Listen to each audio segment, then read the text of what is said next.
विकास Ranjan sir का नाम आपने न जाने कितने टॉपर्स के जुबान से सुना होगा। पिछले 16 से भी ज्यादा सालों से विकास सर सोशियोलॉजी के लिए गाइडेंस एंड टीचिंग प्रोवाइड कर रहे हैं। उनकी सोशियोलॉजी गाइडेंस ने अनेक एस्पिरेंट्स के सपनों को हकीकत में भी बदला है। यही कारण है कि हर साल कई टॉपर्स विकास रंजन सर का नाम यूपीएससी में सफल होने के बाद लेते हैं। और अगर आप भी एक सफल यूपीएससी टॉपर बनना चाहते हैं तो ट्रायम्फ आईएएस लेकर आ रहा है सीएससी 2026-2027 के लिए एक एक्सक्लूसिव बैच। ये बैच आपकी सीएससी 2026 की प्रिपरेशन के लिए एक बेस्ट बैच हो सकता है। यहां मिलेगा आपको in depth coverage of UPSC syllabus, वो भी कंटेम्पररी ओरिएंटेशंस एंड एप्लीकेशन के साथ। आपको मिलेंगे रेगुलर असाइनमेंट हर टॉपिक के कंप्लीट होने के बाद, ताकि आपकी कॉन्सेप्चुअल क्लैरिटी और बेहतर हो सके। हर क्लास के बाद विकास रंजन सर के साथ वन-ऑन-वन डाउट डिस्कशन सेशन। इसके अलावा और भी बहुत कुछ। ज्यादा जानकारी के लिए आज ही कॉल करें नीचे दिए गए नंबर्स पे, या आप ट्रायम्फ आईएएस की वेबसाइट पर भी जा सकते हैं। Don't wait now, join these exclusive sociology batches. Hello everyone, so I'm Anirudh. So I have secured second position in the consolidated reserve list in the UPSC Civil Services Examination 2024. मैं DKD के माध्यम से आप लोगों के साथ अपनी strategy share करना चाहता हूँ कि कैसे मैंने 420 प्लस इन GS मेंस स्कोर किया इन 2024। मेरा बीफ बैकग्राउंड देता हूँ मैंने अपनी एजुकेशन पूरी दिल्ली से की है, स्कूल एजुकेशन भी और कॉलेज एजुकेशन भी। मैंने अपनी ग्रेजुएशन हंसराज कॉलेज से की है, BA ऑनर्स इकोनॉमिक्स में, और उसके सीधे बाद ही मैं यूपीएससी की प्रिपरेशन में लग गया। मैंने 3 अटेम्प्ट्स दिए हैं यूपीएससी में और 2 इंटरव्यू दिए हैं, और मैंने तीनों अटेम्प्ट्स में मेंस भी लिखा है। सो मुझे एक फेयर शेयर ऑफ आइडिया है कि मेंस में क्या काम करता है, क्या काम नहीं करता है।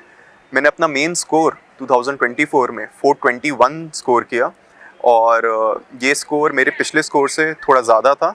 मेरा पिछला स्कोर 389 था। तो DKD के माध्यम से मैं शेयर करता हूँ कि मेरे क्या 5 वो ब्रॉड पॉइंट्स थे जो मेरे लिए वर्क किए कि मैं अपना स्कोर इंक्रीज़ कर पाया, और उसकी वजह से एक पोजीशन यूपीएससी सिविल सर्विसेज में पा पाया।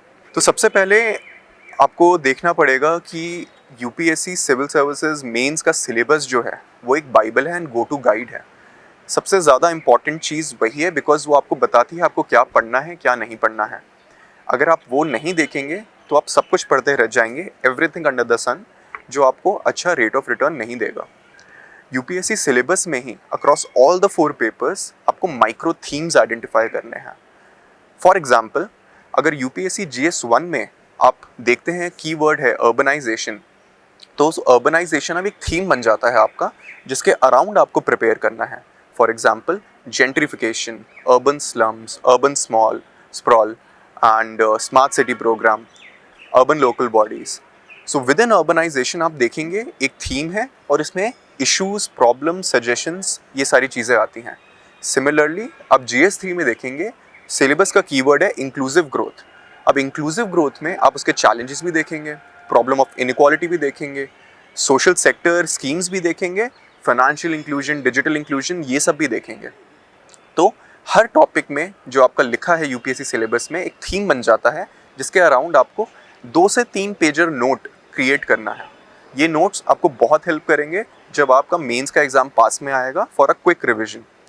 सो ये नॉन नेगोशिएबल बन जाता है कि आप ऐसे नोट्स बनाएं अकॉर्डिंग टू मी। सेकेंडली, जब आप ये सारे नोट्स क्रिएट कर लेंगे, सारे थीम्स आइडेंटिफाई कर लेंगे, उनके प्रॉब्लम्स, चैलेंजेस, रिलेटेड स्कीम्स लिख लेंगे, तब भी कुछ गैप रह जाएगा। उस गैप को फिल करने के लिए आपको PYQs की ज़रूरत पड़ेगी। यूपीएससी मेंस के PYQs आप 2013 ऑनवर्ड्स, जब से सिलेबस चेंज हुआ था, तब से इस्तेमाल कर सकते हैं। इससे होगा क्या कि जितने आपके गैप्स हैं, क्योंकि कुछ UPSC mains question current affairs के बेसिस पे आते हैं, कुछ किसी पर्टिकुलर लेजिस्लेशन जो उस साल निकला है, या किसी प्रोविज़न जो उस साल के बजट में आया है, उसके बेसिस पे आते हैं। आप ये PYQ से कवर कर सकते हैं। इससे ये होगा कि आपको एक आइडिया मिल जाएगा यूपीएससी किस डायरेक्शन में सोच रहा है और जा रहा है। तो अगर यूपीएससी एक बजट पे क्वेश्चन पूछ रहा है, बजट की पर्टिकुलर स्कीम पे, एक पर्टिकुलर ईयर पे, तो आपके लिए इम्पॉर्टेंट बन जाता है कि आप नेक्स्ट बजट को भी फॉलो करें, और सिमिलर या फिर ऐसी कोई स्कीम जो बहुत इंपॉर्टेंट है उसको भी कवर करें। तो PYQs की practice also becomes non negotiable to fill in all the gaps जो आपके यूपीएससी सिलेबस के नोट मेकिंग प्रोसेस में रह गया हो। फिर मैं थर्ड पॉइंट जो लाना चाहूँगा वो है वैल्यू एडिशन का। देखिए, वैल्यू एडिशन बहुत ही एम्बिगुअस कॉन्सेप्ट बन जाता है and I think I firmly believe it is thrown out of proportion in the UPSC market. क्यों? बिकॉज हर कोई सजेस्ट करता है value addition, but no one can specifically pin point कि वैल्यू एडिशन है क्या। मेरे हिसाब से value addition differs all across the paper. For instance, GS4 में वैल्यू एडिशन होगा कि आप practical examples with civil servants के नाम लिखें। GS3 में वैल्यू एडिशन होगा कि आप इकोनॉमिक्स के data points and graphs add करें। सिमिलरली एग्रीकल्चर में ग्रोथ ट्रेंड्स या डेटा ऐड कर सकते हैं। GS2 में वैल्यू एडिशन होगा कि आप कमेटी के नाम, कमेटी के रिकमेंडेशन, सेकेंड ARC के रिकमेंडेशंस एंड केस लॉज वो इंकॉर्पोरेट करें। एंड GS1 में वैल्यू एडिशन होगा कि आप टाइमलाइंस, हिस्टोरिकल टाइमलाइंस, प्लेसेस के नाम, ऑथर्स के नाम वो डाल पाएँ। बिकॉज बहुत स्टैटिक कंटेंट हो जाता है मॉडर्न हिस्ट्री का या फिर सोसाइटी का। And in fact throughout all these papers another value addition can be कि आप स्कीम्स एंड कोट्स वो आप डालें। तो I think value addition differs across the paper and quotes and schemes can be used throughout all these papers. Another thing is that I would like to emphasize upon is the use of keywords. The thing is, keywords differs across all the papers. Now, a question on gig economy asked in paper 3 वो बहुत ही different होगा अगर कोई gig economy में question आपसे पूछा जाता है पेपर 1 में। अब gig economy में question पेपर 3 में आप economic angle से देखेंगे कि कैसे प्लेटफॉर्म इकोनॉमी बूम करेगी या क्या ग्रोथ चैलेंजेस हैं, क्या इनफॉर्मल इकोनॉमी के चैलेंजेस आ रहे हैं, क्या लेबर लॉ के चैलेंजेस आएंगे। बट सोसाइटी के एंगल में आप इसको एक कल्चरल एंड सोशल एंगल से देखेंगे। क्या वो इनक्वालिटी प्रोड्यूस कर रहा है, क्या वो वुमेन एम्पावरमेंट कर रहा है, क्या वो कैजुअल लेबर्स को वीक कर रहा है, क्या वो एक different class of workers create कर रहा है, instead of helping them is it working against them. So her paper का एक डिफरेंट नीड होता है और हर पेपर के डिफरेंट कीवर्ड्स होते हैं। सो आपको आइडेंटिफाई करना पड़ेगा आप कौन से पेपर में कैसे अटेम्प्ट कर रहे हैं आंसर्स। मैं एक और अगर एग्जांपल देना चाहूँ, आई थिंक गति शक्ति इन 2022 was asked in GS2 paper.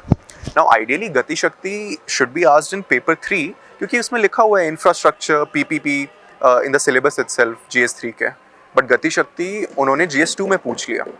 तो आपको इसको एक गवर्नेंस एंगल से देखना पड़ेगा, एक डेवलपमेंट एंगल से देखना पड़ेगा for GS2 instead of solely focusing on economic aspect of Gati Shakti scheme. So these are some broad points with respect to value addition and use of keywords. Now another point that I would like to add is complete all 4 papers irrespective of answers कैसा लिख रहे हो, ये non-negotiable बन जाता है। You have to understand the examiner's mindset. Examiner को नहीं पता आपको कितने क्वेश्चंस आते हैं कितने नहीं आते, वो सिर्फ आपको पता है। अगर आप 20 में से सिर्फ 17 क्वेश्चंस अटेम्प्ट करते हैं किसी की वजह से भी, टाइम कंस्ट्रेंट होगा या नहीं आता होगा, एग्जामिनर यही अज्यूम करेगा कि आपको क्वेश्चन नहीं आता इसलिए आपने क्वेश्चन छोड़ दिया। बट अगर आप 20 के 20 अटेम्प्ट करते हैं तो एग्जामिनर को एटलीस्ट मौका मिलेगा आपको मार्क्स देने का, चाहे वो आधे मार्क हो 1 मार्क हो। एंड जो लोग भी सिलेक्ट हुए हैं अगर हम उनसे पूछेंगे 1 मार्क जो है वो 10 रैंक का डिफरेंस क्रिएट कर सकता है। तो 1-1 मार्क की फाइट है। तो मैं हाईली सजेस्ट करूँगा आप सारे क्वेश्चंस कंप्लीट कीजिए across all the papers. Also आप अच्छे आंसर्स नहीं लिखेंगे, it's given in all the questions. 12 से 13 क्वेश्चंस होंगे जिसमें आप फैबुलस आंसर्स लिखेंगे, 3 से 4 होंगे जिसमें आप एवरेज क्वांटिटी लिखेंगे, एंड लास्ट के जो 3-4 क्वेश्चंस होते हैं उसमें आप अच्छा नहीं लिखेंगे। वो सिर्फ लिखने के लिए ही, बोलने के लिए ही आंसर्स आप लिख रहे होंगे, बट शायद आपको कंटेंट नहीं पता या तो आपके पास टाइम नहीं होएगा वो लिखने के लिए। तो ये हर किसी की स्टोरी है, मैं सिर्फ अपनी नहीं बता रहा, मैंने बाकी लोगों से भी बात की है। ये एक परफेक्टली नॉर्मल फीलिंग होगी कि आप 3 से 4 क्वेश्चन अच्छे से नहीं कर पाएँ। बट इसमें एक कैवियट ये आ जाता है जो मैं अपनी पर्सनल स्टोरी से शेयर करूँगा कि जो 3 से 4 क्वेश्चन है जो नहीं आते लोगों को, जो बहुत ही डिफ़िकल्ट होते हैं, आउटलायर्स होते हैं, अगर आप उनको अटेम्प्ट करें अच्छे से तो आपके GS स्कोर में मार्क्स, GS में मार्क्स बहुत अच्छे इंक्रीज़ हो सकते हैं। आई रिमेंबर GS1 में क्वेश्चन आया था ट्विस्टर के ऊपर और डेमोग्राफिक विंटर के ऊपर। नाउ लकीली वो क्वेश्चंस मुझे आते थे क्योंकि मैंने उनके बारे में पढ़ रखा था। न्यूज़पेपर से और अदर मटेरियल्स यूज़ करके। तो मैंने उन क्वेश्चंस को बहुत अच्छे से अटेम्प्ट किया। मुझे एग्ज़ाम के बाद पता चला कि एक बाउंसर क्वेश्चन था जो बाकी लोगों को नहीं आते थे, लेकिन जब मेरे मार्क्स आए तो मुझे GS1 में 108 मार्क्स मिले, जो is on higher end for that year. So इससे मुझे इतना तो पता चलता है कि अगर आप वो क्वेश्चंस जो बाकियों को नहीं आते हैं उनको अच्छे से अटेम्प्ट करें तो आपके GS में स्कोर ज़्यादा आने के चांसेस बढ़ जाते हैं। लास्टली जो पॉइंट मैं बनाना चाहूँगा, जो मेरा 5th पॉइंट होगा, इज़ कि आपको रिविजन और आंसर राइटिंग प्रैक्टिस कॉन्टीन्यूसली करनी है। एंड ये ज़्यादा इंपॉर्टेंट इसलिए और बन जाता है बिकॉज प्रीलिम्स और मेंस के बीच में जो गैप है यूपीएससी ने वो कम कर दिया है।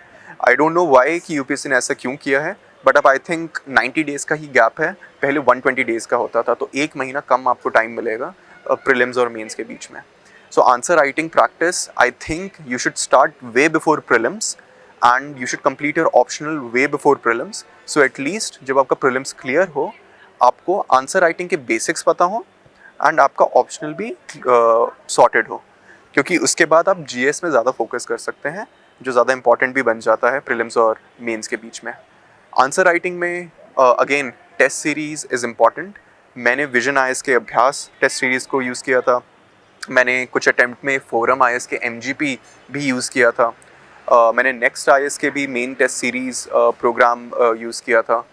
आप ये इन सब टेस्ट सीरीज़ को मार्केट से भी ले सकते हैं और इनके प्रोग्राम्स भी ले सकते हैं अगर ज़्यादा कॉस्टली नहीं हो तो। लेकिन जो नॉन नेगोशिएबल चीज़ जो बन जाती है वो है कि जो भी आपका चेक करेगा आंसर, वो आपको अच्छे से कमेंट्स, वैल्यू एडिशन और आपकी कमियां बता पाए आंसर में। क्योंकि answer writing and test series का फ़ायदा नहीं होएगा जब तक आप उसमें इम्प्रूव नहीं कर पाएंगे एंड कोई अदर स्टेक होल्डर या आपका कोई पीयर भी आपको आपके आंसर में कमियां नहीं बता पाएगा। ये बहुत इंपॉर्टेंट बन जाता है। मैंने अपने पीयर से भी रिव्यू कराया था और मैंने टेस्ट सीरीज़ के जो मेंटर्स थे उनसे भी चेक कराए थे अपने आंसर, ताकि मैं अपने आंसर्स की राइटिंग स्टाइल एंड अपने पॉइंट के अपने आर्ग्यूमेंट्स जो मैं पॉइंट्स में लिखता हूँ उनको इम्प्रूव कर पाऊँ। तो ये आपके लिए बहुत इंपॉर्टेंट बन जाता है कि आप इसको इस तरह से व्यू करें। लास्टली देखिए, mains is very labour intensive, ठीक है। सो 420 में यहाँ जब मुझे स्कोर मिल चुका है, मेरे लिए बोलना आसान हो जाता है एंड रेट्रोस्पेक्टिवली मैं आइडेंटिफाई कर सकता हूँ मैंने क्या क्या किया leading up to that 420 score. But at the end of the day it's a very labour intensive exercise.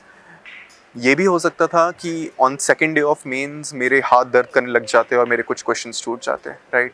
ये भी हो सकता था कि मेरे GS1 में मैंने एक क्वेश्चन की डिमांड अगर नहीं समझी होती तो वहीं मेरे 7-8 मार्क कम हो जाते हैं और मेरे 420 से नीचे स्कोर आ जाते हैं। सो मेंस की जो वो हफ्ता होता है, आपको काम कंपोज्ड रहना है और इंश्योर कि आपके हेल्थ एकदम परफेक्ट हो, बिकॉज एक हफ्ता 6-6 घंटे पर डे लिखना बहुत टीडियस हो जाता है। It's a very arduous task. So ensure कि आपकी हेल्थ, आपकी मेंटल हेल्थ, फिजिकल हेल्थ सही हो और आप क्वेश्चन की डिमांड अच्छे समझ पाएँ और क्वेश्चंस को सारे कंप्लीट कर पाएँ।